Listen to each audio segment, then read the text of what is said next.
नमस्ते दोस्तों, क्लास 9 की प्रश्नावली 2 करेंगे। नाम बहुपद। तो सबसे पहले ये जानते हैं कि बहुपद क्या होता है। बहुपद बीजीय व्यंजक से बनता है और बीजीय व्यंजक भी चर और अचर से मिलकर बनता है। तो सबसे पहले हम पढ़ते हैं चर और अचर क्या होता है। ठीक है, चर जैसे कोई भी अक्षर लिख दें हम, जैसे x, y, z, ये सब क्या होते हैं? ये चर होते हैं। अचर में क्या आ जाता है? अचर में वास्तविक संख्या आ जाती है। वास्तविक संख्या आती हैं अचर में। ठीक है, जैसे गिनती 1, 2, 3 इस प्रकार कोई भी संख्या आ जाए तो ये होता है अचर। जो चर का मान होता है वो स्थिर नहीं होता। ठीक है, चर का मान कैसा नहीं होता? स्थिर नहीं होता, यानी एक सा नहीं रहता।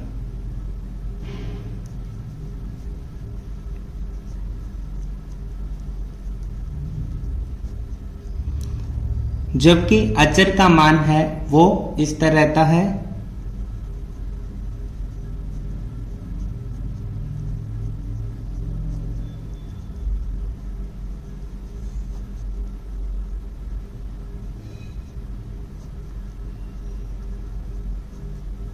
तो ये तो हो गया चर अचर। ठीक है, चर जिसमें अक्षर होते हैं ABCD XYZ, ये तो सब चर होते हैं। और ये संख्याएं होती हैं वो क्या होती हैं? अचर होती हैं। इसके बाद हम बात करते हैं बीजीय व्यंजक।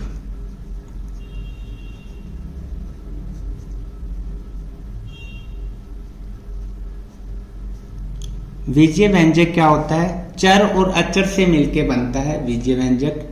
ठीक है, तो कुछ चर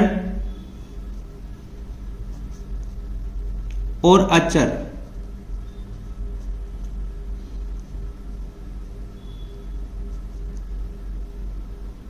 राशियों के योग से या तो चर और अचर को जोड़ दो, जैसे x + 2 हो गया। ठीक है, या उसका गुना कर लो x × 2, या भाग कर लो।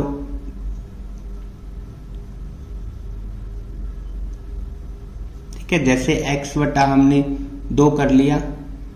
इनके आधार पर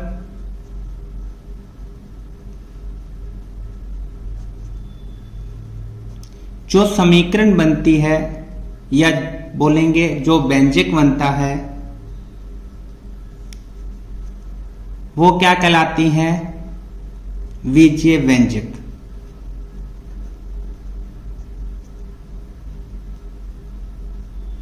ठीक है, कुछ निश्चित चर होते हैं और अचर हैं, उनको या तो जोड़ दो या उनको गुना कर लो या भाग कर लो। के आधार पे जो भी समीकरण बनेगी यानी व्यंजक बनेगा, उस व्यंजक को क्या बोलेंगे? बीजीय व्यंजक कहते हैं। ओके, अब हमारे प्रश्नावली का नाम बहुपद है, तो बहुपद के बारे में बात करते हैं।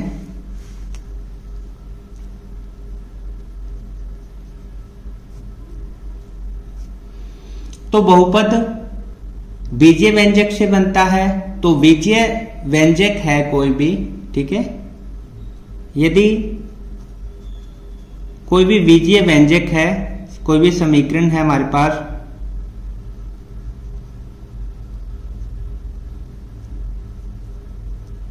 यदि जिसका चर, ठीक है, चर मतलब x मान लिया हमने, की घातें कैसी होनी चाहिए?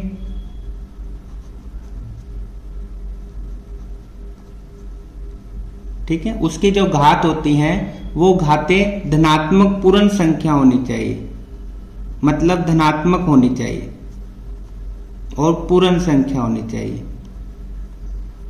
पूर्ण संख्या आपको पता है, पहली प्रश्नावली में बताया था 0, 1, 2, 3 ये सब पूर्ण संख्या हो, उसे हम क्या कहते हैं? बहुपद कहते हैं। ठीक है, वो क्या कहलाता है? बहुपद कहलाता है।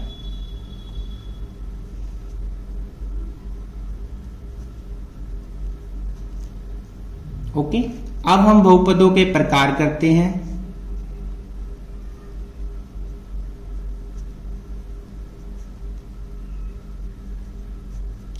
जो बहुपद होता है इसको मुख्यतः दो भागों में बांटा गया है। एक तो बांटा गया है इसको पदों के आधार पर,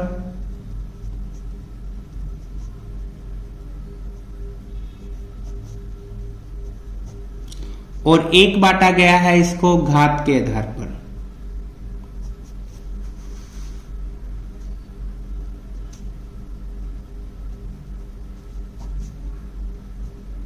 ठीक है, बहुपद होते हैं उनको दो भागों में बांटा जाता है, पदों के आधार पर और घात के आधार पर। जैसे आपको बहुपद का उदाहरण लिखना था, तो जैसे y के स्क्वायर होगी, ये क्या हो जाएगा, एक बहुपद है। एक्स स्क्वायर प्लस 2, ये क्या हो जाएगा, एक बहुपद है। ओके, ये इसके उदाहरण हो जाएंगे। तो हम बात कर रहे थे बहुपद के प्रकार की। बहुपद को दो भागों में बांटा जाता है, पदों के आधार पर और घात के आधार पर। तो पहले बात करते हैं हम पदों के आधार पर।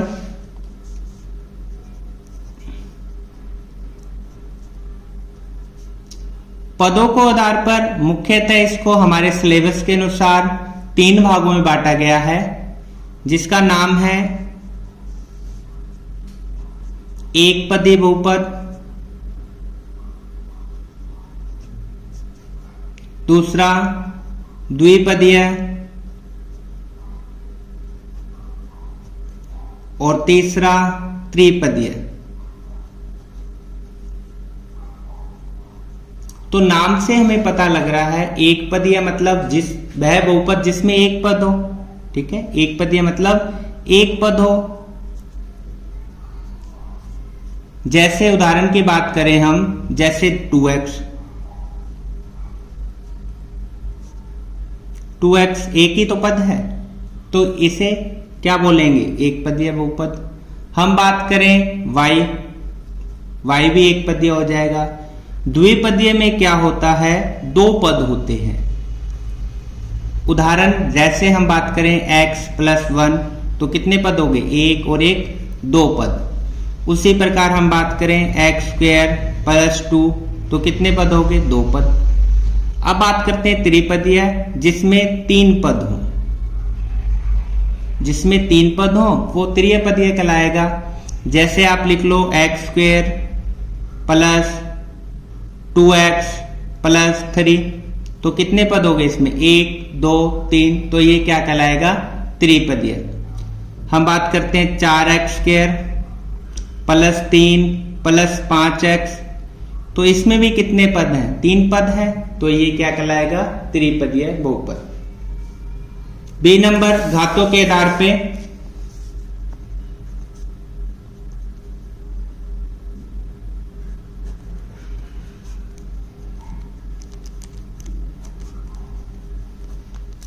घातों के आधार पर भी हम रेखिक बहुपद, द्विघात बहुपद, त्रिघात बहुपद तीन भागों में बांट लेते हैं। पहला हम पढ़ लेते हैं रेखिक बहुपद।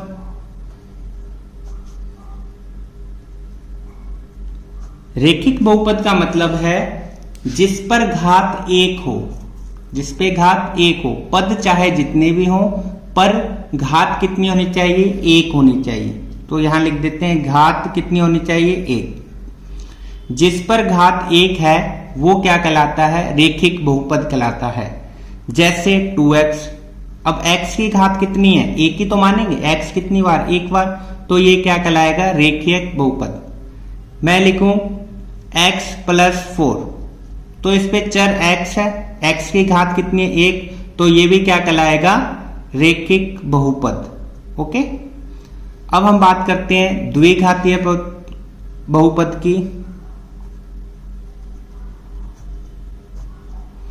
द्विघातीय बहुपद का मतलब है जिस पर कितनी घात हो, दो घात हो। जिस पे दो घात होगी उसे द्विघातीय बहुपद बोलेंगे। उदाहरण की बात करें, जैसे 2x² लगा देता हूं इधर, तो अब इस पे घात कितनी है, दो, चर पे दो घात है, तो ये द्विघात बहुपद हो जाएगा। इसी प्रकार x² + 4, ये भी द्विघात बहुपद हो जाएगा।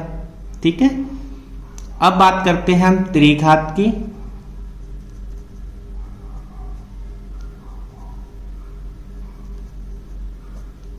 जिस पर घात अधिक से अधिक कितनी होनी चाहिए, 3 होनी चाहिए। ठीक है, जिस पे अधिक से अधिक 3 घात हो वो त्रिघाती बहुपद कहलाएगा। जैसे 2x क्यूब कर दूं। ठीक है, इसके अलावा मैं लिख दूं यहां पर x की cube plus x square plus 2, तो ये भी क्या कहलाएगा, इस पे घात कितनी अधिक से अधिक 3, तो ये भी क्या कहलाएगा, त्रिघात बहुपद कहलाएगा। तो ये कुछ बेसिक पढ़ा हमने बहुपद के बारे में। चर और अचर से मिलकर विजय व्यंजक बना। विजय व्यंजक से क्या बनता है, बहुपद। बहुपद वो होता है जिसकी घात कैसी होनी चाहिए, धनात्मक पूर्ण संख्या होनी चाहिए।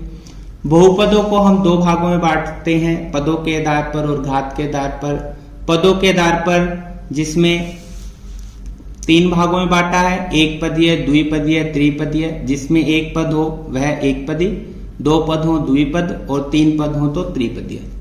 इसी प्रकार घात के आधार पर हमने बांटा है रेखिक बहुपद जिसमें एक घात हो, द्विघाती बहुपद जिस पर 2 घात हो और त्रिघाती बहुपद जिस पर 3 घात हो। अब प्रश्नावली हम करते हैं 2.1। पहला सवाल है, निम्नलिखित व्यंजकों में कौन कौन से एक चर के बहुपद हैं और कौन कौन नहीं, कारण के साथ अपने उत्तर देने हैं।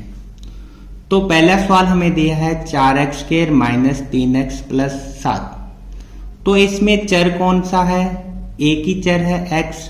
ठीक है, और चर की घात कैसी है, पूर्ण संख्या है।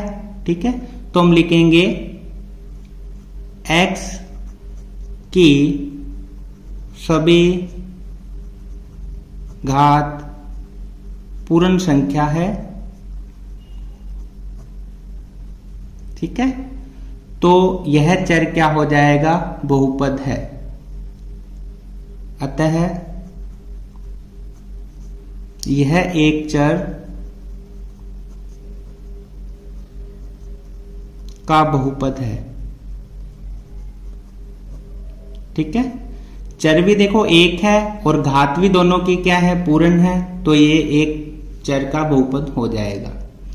2 नंबर की बात करें तो 2 में चर कौन है, 2 में चर हमारे पास y है और y की घातवी कैसी है, y की घातवी कैसी है, पूर्ण संख्या है। ठीक है, तो अतः यह भी क्या हो जाएगा, एक चर बहुपद हो जाएगा।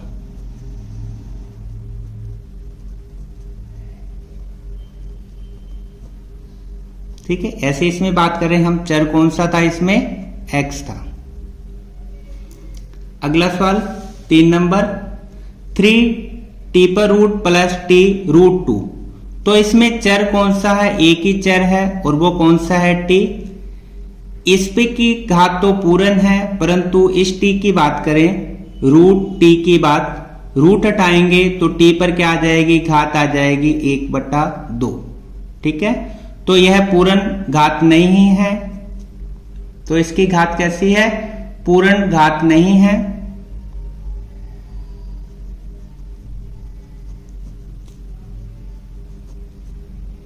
तो पूर्ण संख्या नहीं है, तो अतः यह क्या हो जाएगा,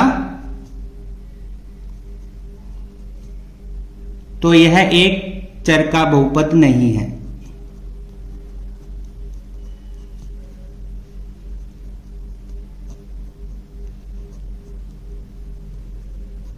ओके, अगले प्रश्न में बात करते हैं। हमें दिया है y प्लस 2/y। इसको सॉल्व करेंगे तो क्या आ जाएगा, y का y 2, y को ऊपर लेके जाएंगे तो y की घात कितनी आ जाएगी, -1। तो -1 है। ठीक है, वो भी पूर्ण संख्या नहीं है।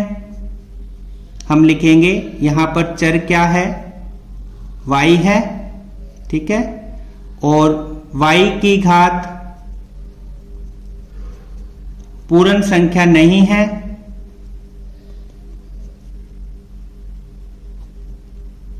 ठीक है, अतः यह क्या है, एक चर बहुपद नहीं है।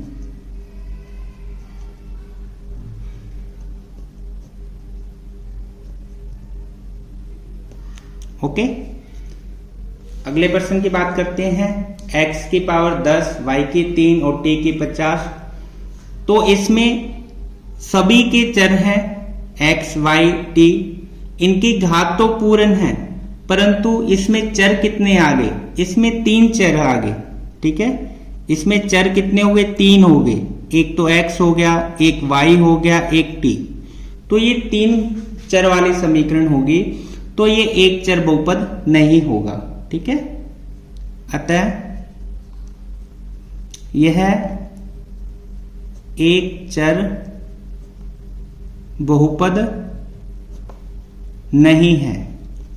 ठीक है, एक चर का नहीं है, ये कितने का है? 3 चर का बहुपद माना जाएगा।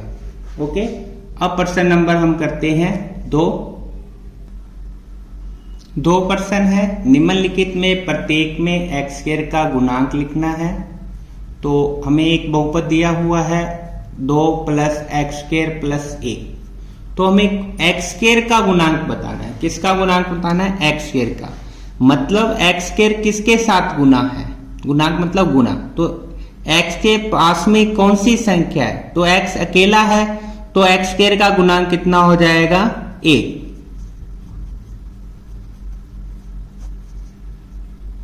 कितना हो जाएगा? 1 है। ठीक है, इसी प्रकार इसमें देखें तो इस पे ये भी x कितना है? अकेला है। x किसके साथ गुना? 1 के साथ। 1 को x से गुना करेंगे तभी x स्क्वायर आएगा, पर है कितना? माइनस का। तो यहां लिखेंगे x स्क्वायर का गुणांक कितना हो जाएगा? -1। अगले वाले प्रश्न में π/2x स्क्वायर + x दिया हुआ है, तो हमें x स्क्वायर का गुणांक बताना है। तो x स्क्वायर के आगे कौन सी संख्या है? π/2, तो इसका गुणांक हो जाएगा π/2। अगले वाले में x स्क्वायर का गुणांक बताना है हमें। तो इसमें x स्क्वायर है नहीं, तो इसका गुणांक कितना हो जाएगा? 0 हो जाएगा। ओके, प्रश्न नंबर 3 करते हैं। 3 प्रश्न 35 घात के द्विपद का और 100 घात के एक पद का उदाहरण देना है। 35 घात के द्विपद का मतलब जिसमें 2 पद हों। घात 35 होनी चाहिए और कैसा होना चाहिए? द्विपद। द्विपद मतलब 2 पद होने चाहिए। तो आप कुछ भी लिख सकते हो। x की घात तो आप 35 लगा दो, दूसरा पद चाहे 2x लिख दिया, अकेला 2 भी लिख सकते हो। तो ये उदाहरण हो जाएगा। और उदाहरण की बात करें, x की घात 35 + 3 लिख देते हैं, तो ये भी क्या हो जाएगा? 35 घात का द्विपद हो जाएगा। दूसरा इसमें हमें दिया था 100 घात के एक पद का उदाहरण, मतलब एक ही पद होना चाहिए।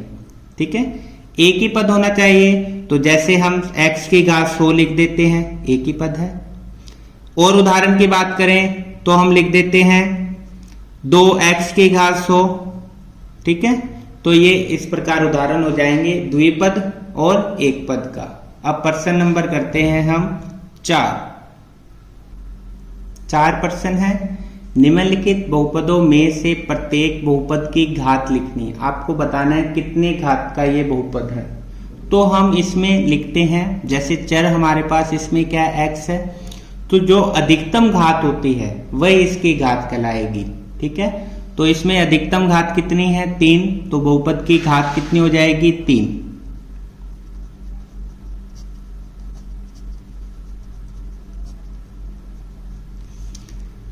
अगला सवाल, y की स्क्वायर चर y है और अधिकतम घात कितनी है इसकी? 2। तो बहुपद की घात कितनी हो जाएगी? 2।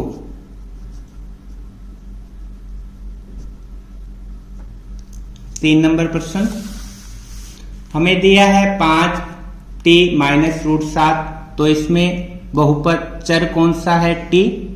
तो इसकी घात कितनी है? t एक बार है, मतलब एक घात है। तो हम लिखेंगे बहुपद की घात कितनी हो जाएगी? 1।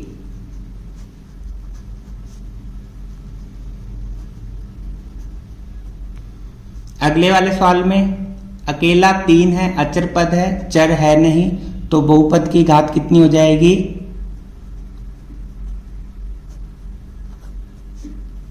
0, क्योंकि इसमें चर है नहीं, कोई घात नहीं है, तो बहुपद की घात हो जाएगी 0। प्रश्न नंबर 5।